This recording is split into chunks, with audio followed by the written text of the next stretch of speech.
존경하는 1,200만 경기교육가족 여러분, 허재한 의장님과 선배 동료 의원님들, 그리고 교육감과 도지사를 비롯한 관계공무원 여러분, 이재삼 교육원입니다. 저는 오늘 지방자치와 지방교육자치가 실시된 이후에도 매년 계속되고 있는 유독 교육 분야 중앙통제의 문제점을 지적하고자 이 자리에 섰습니다. 올바른 자치라 하면 중앙에서 지방으로 수직적 분권뿐만 아니라 행안부와 각 시도, 교과부와 각 시도 교육청으로 수평적 분권을 의미하는 바, 주민직선 지방교육자치 시대에 걸맞게 중앙정부는 자치의 기본 원리를 존중하여야 함에도 불구하고 교과부는 매년 교육정책, 교육복지 등 5개 분야로 나눠 전국 시도교육청을 평가하고 있으며 평가 결과를 토대로 16개 시도교육청에 최대 1,005구 특별교부금을 차등 지원하고 있습니다. 교육에서 평가는 교육활동에서 추구하는 교육 목적이 교육활동 전 과정을 통하여 얼마나 달성되었는지를 파악하기 위한 활동이므로 평가 대상이 한정되어 있을 때는 평가가 교육활동을 촉진하는 역할을 하지만 광범위할 경우 평가는 역량만 강화하는 부작용이 나타납니다. 이와 동일한 부작용이 교과부 시도교육청 평가에서도 나타나고 있습니다. 즉, 각 시도교육청은 교과부 평가 지표를 잘 받기 위해 교육부 내실화보다는 교과부 요구에 따른 개별 정책 위주 성과에만 치중하는 부작용을 가져올 수밖에 없습니다. 이처럼 교과부가 시도교육청 평가를 통해 지방교육자치를 통제하는 한 공교육은 살아날 수 없습니다. 시도교육청 평가 기준이 지역교육청 평가, 학교평가, 교원의 성과급 평가의 기준이 되는 한 단위학교의 자율성은 발현될 수 없습니다. 그것은 교과부 평가가 교육의 본질적 활동을 강화하기보다는 교사를 학생으로부터 멀리 떨어지게 하고 단위학교 실정에 맞지 않는 업무만 가중시켜 교사를 수업으로부터 멀어지게 하기 때문입니다.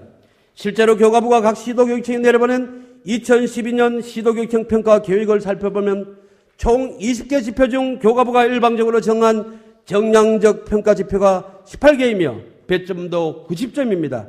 이에 비해 각 시도교육청의 자율적 정책과제에 대한 정성적 평가 지표는 단 2개뿐이고 배점도 10점에 불과합니다. 첫 번째 자료를 참고하시기 바랍니다. 표에 보시는 바와 같이 교과부는 경기도의 각 시군 지자체가 전국에서 가장 많이 지원하는 단위학교 지원금마저 말도 안 되는 이유로 배제하고 있습니다. 얼마나 불합리한 평가입니까? 그리고 시도교육청별 학교수, 학생수, 교원수 등 규모에 대한 고려가 전혀 없이 정량 위주 동일한 측정 기준을 적용하여 평가를 하면 경기도와 같이 규모가 큰 교육청에 절대적으로 불리할 수밖에 없습니다. 두 번째 자료를 비교해 보시기 바랍니다. 경기도와 다른 지역 도단위 교육청 규모를 비교할 것도 없이 수원 지역 교육청과 비교를 해봐도 그 실태를 짐작할 수 있습니다.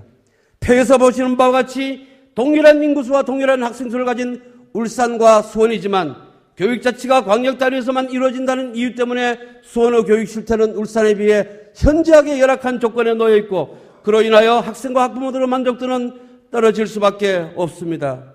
유감스럽게도 경기도에는 인구 100만에 근접하는 도시가 이곳 수원뿐만 아니라 교육지원청별로 살펴보면 성남, 용인, 부천, 안양, 과천, 고양, 안산, 화성, 오산, 구리, 남양주 등 거의 전역이 이러한 처지에 놓여 있다는 사실입니다. 처음부터 이러한 불리한 교육적 상황을 무시하고 전국을 동일한 기준으로 평가한다는 것은 그 출발부터가 잘못된 발상입니다.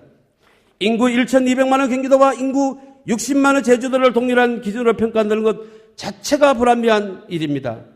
아울러 지역의 특색과 교육청별 중장기적 정책에 관한 정성적 평가 지표는 거의 없이 전국적으로 획일적인 정량적 평가를 반복하는 한 교과부 평가는 객관적인 결여된 평가를 위한 평가할 수밖에 없고 이는 곧 지방교육자치의 자율성을 제한하는 결과로 이어질 수밖에 없습니다. 교육자치 시대를 맞아 교육활동이 다양하게 전개되고 있는 상황에서 전국적으로 동일한 잣대를 가지고 시도교육청 평가를 하는 것 자체가 시대에 뒤떨어진 발상입니다. 불합리한 평가 방식과 결과에 근거해 교육 예산을 차등 배분하는 것은 더욱 어불성설입니다.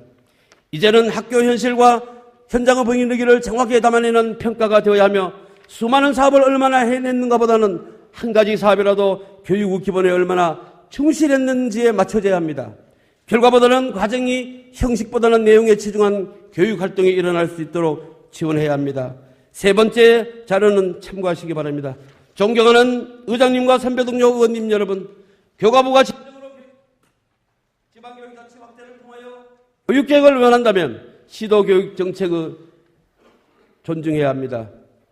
보편적 복지 무상급식을 시작으로 전근대적 학교 문화를 인권친화적 문화로 바꿔낸 학생인권조례와 작금 후 대한민국 교육의 새로운 화두를 던진 혁신학교 정책 등 대한민국 교육사를 새롭게 써나가는 경기교육정책이 과연 전국 최화위로 불리는 게 합당한지는 이 자리에 함께한 모든 분들이 생각해 보시기 바랍니다.